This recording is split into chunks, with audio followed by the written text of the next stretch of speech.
Good morning. Look at that. Watermelon.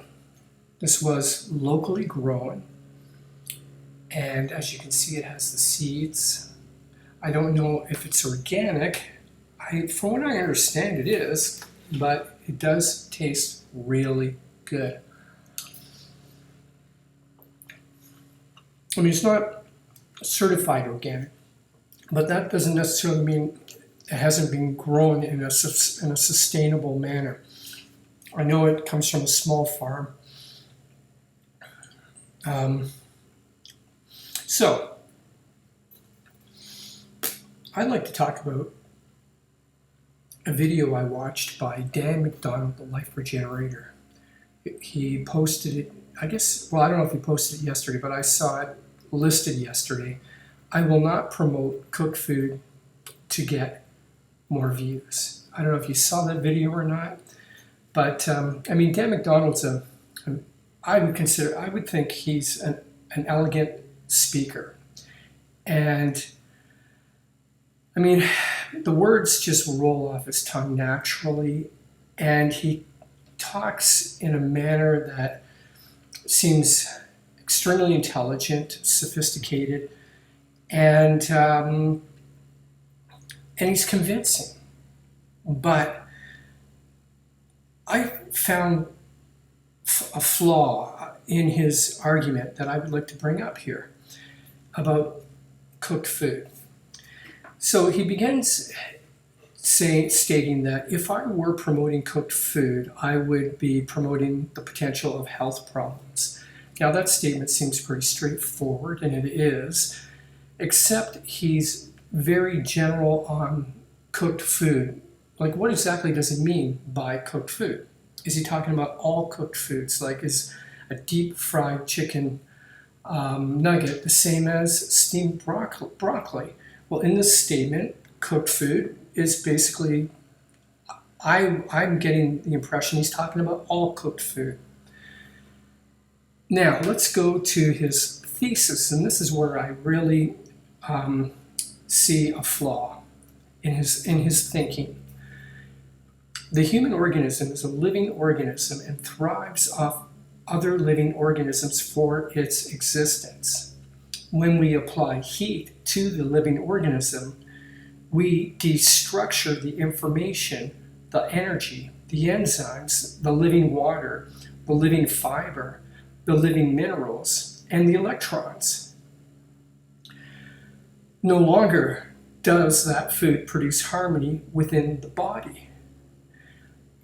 The body does not recognize that food, and it rejects it or stores it as toxins. Now, these are just notes I wrote down. It's not word for word exactly what he said, but it's pretty close. And I'll put a link to his video below. You can watch it.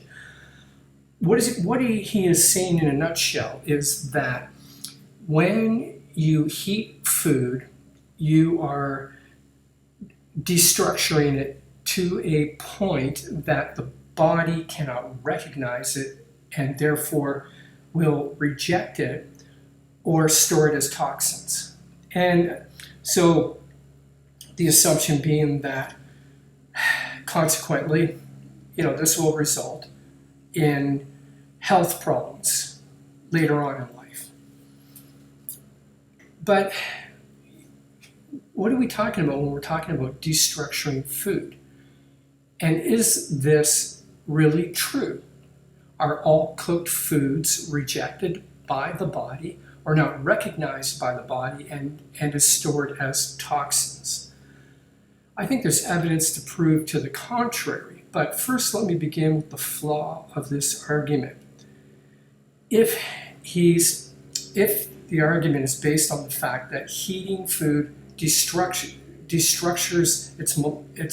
its original whole state, then what about, and that's where the problem lies, what about juicing and blending your food? Does that not also destructure the food from its whole state? In fact, I would argue that juicing and smoothies or blending your food not only destructures the food, it destroys the original state that the food was in, beyond recognition. When you juice spinach, you're literally ripping the fiber away from the water, the minerals, and the nutrients. And what you see in the glass, it could be spinach, it could be kale, it could be any other kind of green vegetable. You wouldn't be able to tell what it is anymore. It's beyond recognition. Likewise, when you put whole food into a blender, and you blend it up at high speed, by the way, which also does produce heat, you are destroying that food beyond recognition. Okay, so what I would like to know from Dan, because Dan does juice, Dan does blend, he's not just eating the whole foods falling from the tree kind of idea. How does he feel about that? That he is destructuring his food when he's juicing and when he's blending. Now, I would imagine the response I would get back is that, well, the enzymes are still intact. You still have live enzymes, but is it necessary to have the live enzymes for our body to digest food? And I think, again, the evidence would prove otherwise. Our body produces its own digestive enzymes right from the point when we put the food in our mouth and start chewing it. Our saliva releases digestive enzymes, regardless if the food has live enzymes in them or not. So again, this argument here just doesn't hold up. And if you want to talk about destructuring of food, that's actually what our body does the moment we put the food in our mouths. We are in the process from the point of chewing the food, releasing digestive enzymes in our saliva, and then swallowing it, having it go through our stomach and through our digestive tract. The whole process is about destructuring and breaking down the food so that the body can extract the nutrients from that food. So what do you think about this? Because this is basically Dan McDonald's thesis to the rest of his argument why eating 100% raw is, in Dan's view, the only way to real true health and vitality. And he goes even further. He gets into the whole spiritual side of it, talking about the light shining through you, and he's incorporating this kind of spirituality into eating raw food, that if you eat raw food, you're going to become this spiritual being, which, I'm not going to even go into that. That's a whole other topic. I don't want to get sidetracked here. I just want to focus on this flaw in his thesis.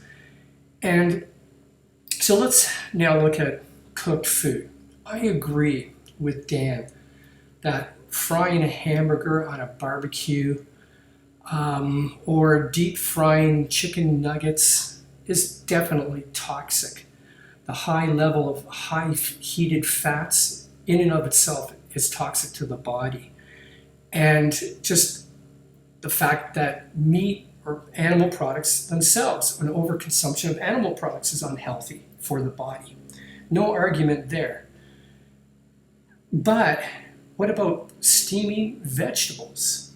I would have to say that in some cases, steaming is better than raw, like eating broccoli, eating collard, eating spinach. If you eat these foods raw, it's more difficult for the body to digest them.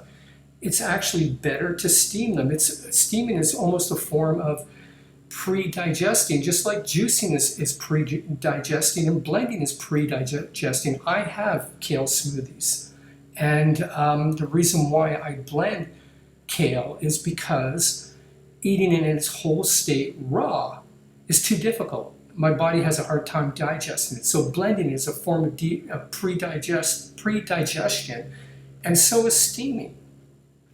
And there has been research to show that actually steaming certain vegetables is better than eating them raw. And now let's look at some real facts here about cooked versus raw. There's no conclusive evidence to suggest that eating 100% raw, and I know, I'm almost sounding like what am I promoting here? Cooked food or raw food? Like, where am I coming from? I eat mostly a raw food diet, and I love eating raw, especially freshly picked watermelon, locally grown fruits and vegetables that are ripe and sweet. There is nothing like it, and the only way to eat that food is raw. But that does not support the argument that eating 100% raw is long-term better for you. But there is evidence to show that eating a predominantly low-fat, plant-based diet,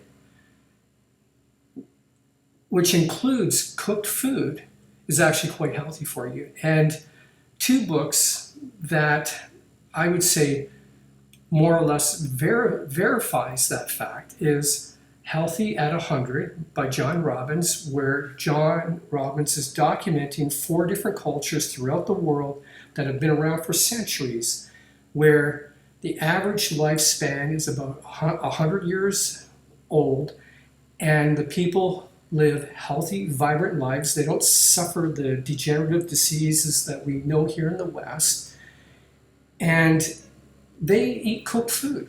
They're not raw foodists. And then in the China study as well, where Colin Campbell is doing research on civilizations in China, old civilizations in China, that eat the traditional diet that includes a lot of cooked carbohydrates and low fat. And again, the results are the same, that these people are not suffering the degenerative diseases that are common in the West. So this is where,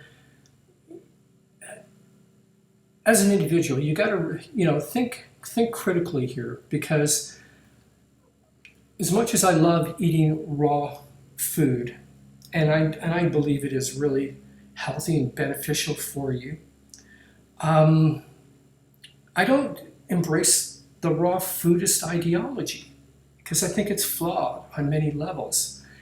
And I don't encourage eating 100% raw if you cannot get access to quality, ripe, sweet fruits. And I don't encourage eating 100% raw every kind of vegetable, because some vegetables are better steamed. And so if you are fixated on eating 100% raw and you are not getting quality produce, then you could be compromising your health, where in the future you may become ill. You may end up with a nutrient deficiency. And even though you may be losing a lot of weight now and you feel great, it's not a guarantee that long term you're going to be healthy.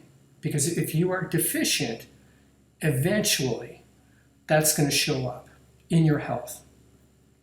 So it's important to make sure that, and this is the most important thing, is that you are actually, whether you're eating 100% raw, whether you're eating raw to 4, low-fat vegan, what's important here is that you're eating healthy, nutritious food. And probably the best way to know whether you are or not is to get a blood test done at least once a year, just to make sure that you are getting all the nutrition from your food that you think you're getting. So that's all I've got to say about this. I don't know, what do you think? I mean, do you think Dan McDonald here has a sound argument? I mean, there's a lot more in his video that I could go on about getting back to nature and all that. I don't want to go there, because that's a whole different video. I'm going to stop right here and enjoy my watermelon now, which is 100% raw. You'd be crazy to cook this thing. Take care.